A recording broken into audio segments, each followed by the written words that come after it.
Good morning, welcome to the part 2 of this lecture on history and evolution of vine architecture. We will start with a very short presentation on what we call vine on trees. 6. As the vine is a liana, it will need a physical support to grow, except in dry condition as we already saw. This is an example from the 16th century of a vine growing in a tree. Obviously, it seems that this is a wild vine. In the 19th century and before, growers did associate two cultures like fruit trees and grapevine.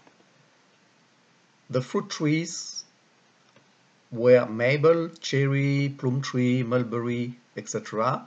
And you see on the photos, on the drawings, that you can implement very easily this kind of training system. On the left hand side, you will see that you can increase the crop by implementing a pergola associated with vine in trees.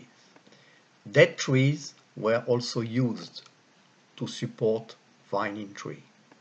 As a vine is a liana, as you can see, you can create interesting training systems with vine growing in trees. The French name was vigne en hautain.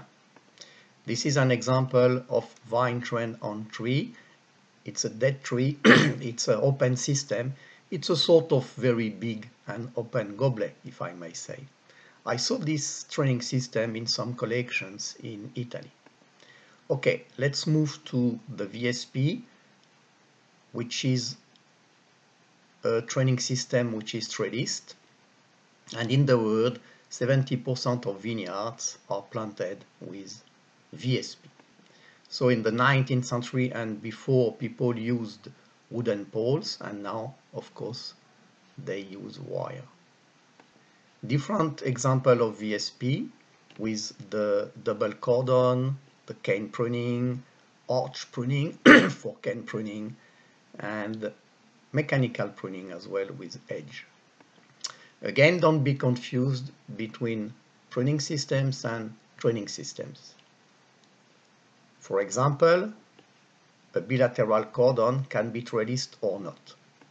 This is certainly among the first drawings representing cane pruning or guyot pruning. Another example of guyot pruning, and you see that the primary shoots are trellised. I will show you some photos or drawings now, so we are going I will present fastly now. So this is what we call a sylvose. So as you see, the primary shoots, the canes are bent towards the soil, and this is allowing a nice bench microclimate. I saw some sylvose in New Zealand for Sauvignon Blanc.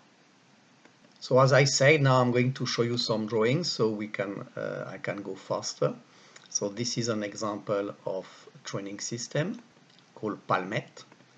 This is a sort of V.S.P allowing to increase the wood, so the carbohydrate reserve.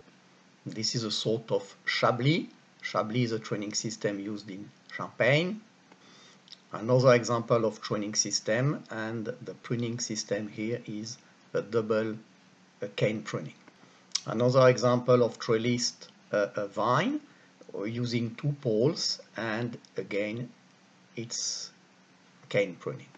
Another example of vine trained within poles for trellising, and this was used close to Champagne in Aube. You will recognize here what we call a taille médocaine. So it's a V.S.P, a very low V.S.P, and it's a double cane pruning.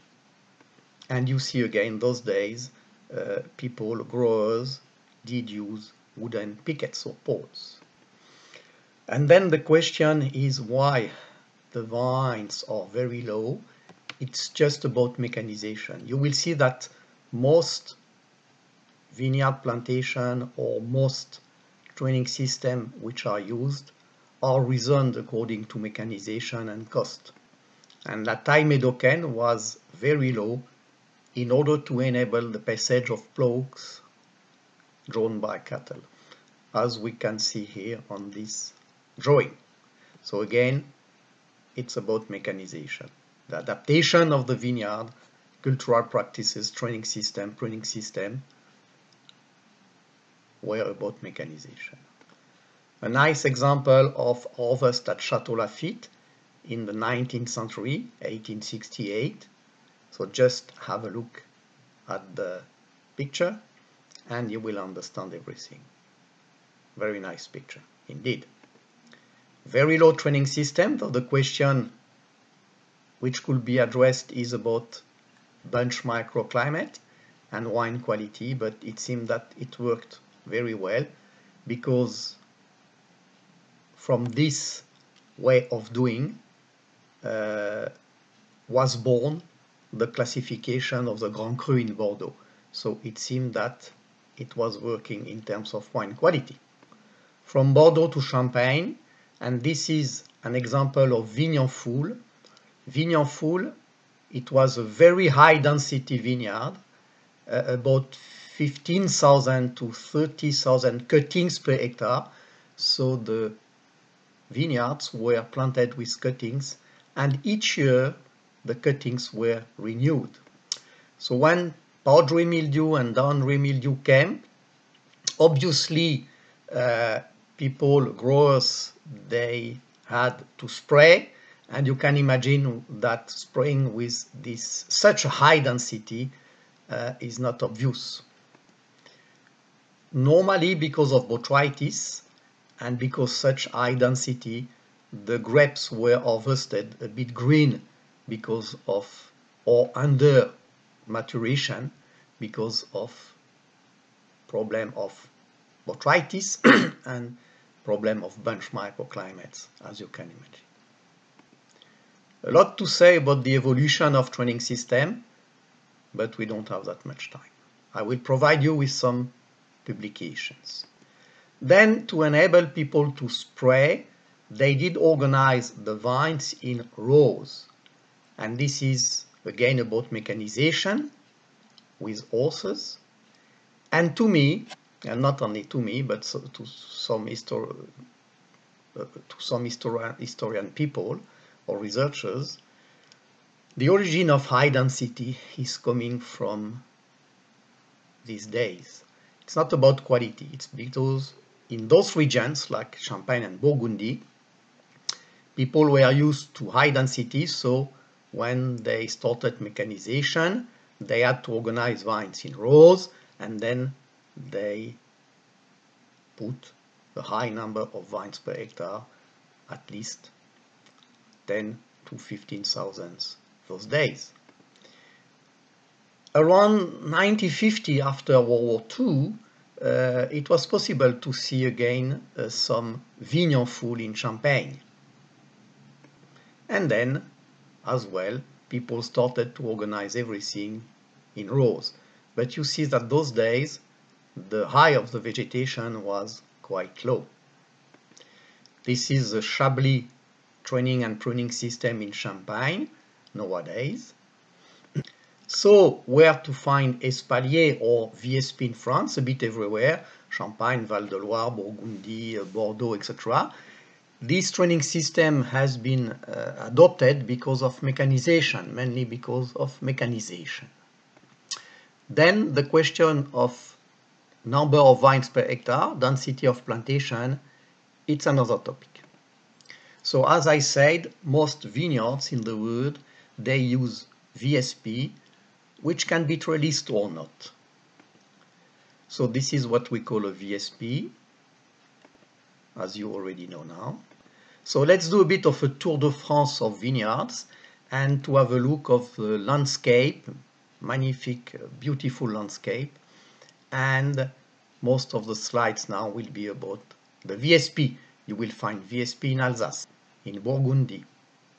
Again, Burgundy during winter, cane pruning. In Chablis, very, very nice wines.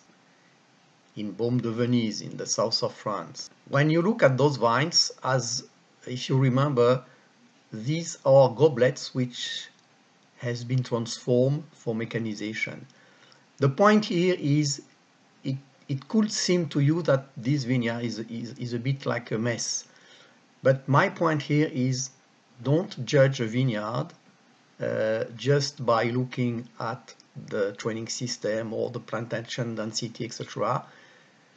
Wine quality and wine style, it's a bit more complex than just having very nice and well-organized vineyard. The terroir effect, sometimes it's a bit of magic.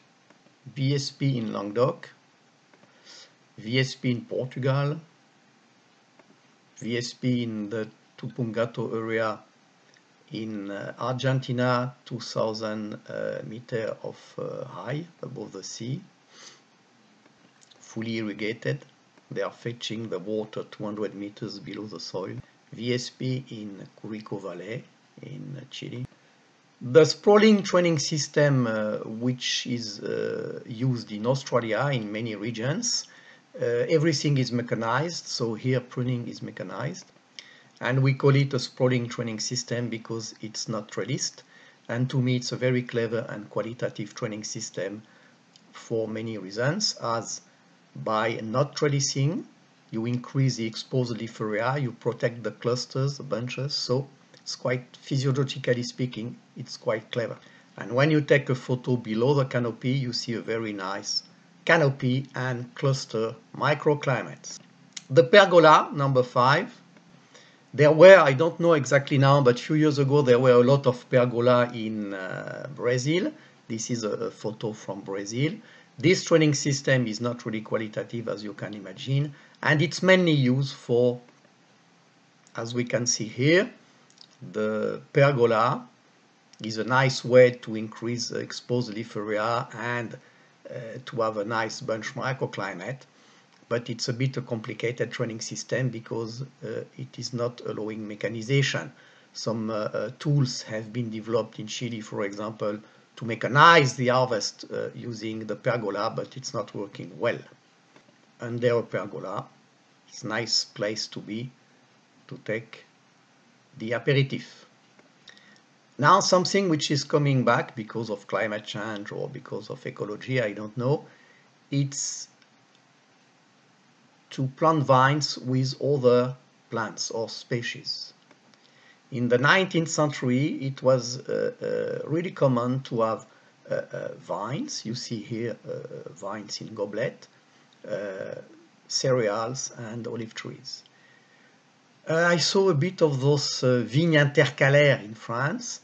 I saw that in the south of France and in Portugal. It's coming back for many reasons.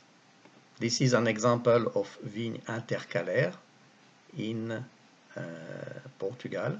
So you see that you have vine in goblets and olive trees. And why not? At the beginning of the lecture I spoke about small training system and big training system, and since 1950 people like Richard Smart or Alain Carbonneau or Giovanni Carniello, all these researchers, they have developed new training systems. This is an example which is called the double curtain. The double curtain in the collection of training system at Montpellier Supagro, which is called now l'Institut Agro. Something which is a bit particular is the minimal pruning training system. Minimal pruning meaning you don't prune anymore 3 years after the installation of the cordon. An example of minimal pruning, this is a 16 years old minimal pruning at Supagro collection. Minimal pruning during summer, a bit before. The lyre, which is a big training system. The problem with the lyre is that this training system does not allow mechanization for harvest. The Smart Dyson. So this lectures is based on articles that I wrote with Professor Alain Carbonneau and Professor Gilbert Garrier. Gilbert Garrier is an historian. I want to attract your attention on the fact that Carbonneau and Carniello they wrote a dictionary of training system which was published many years ago, and which is coming from 20 years of discussion and research, mainly within the GSCO. So thanks for your attention, and we will provide you with the related publications. Keep well.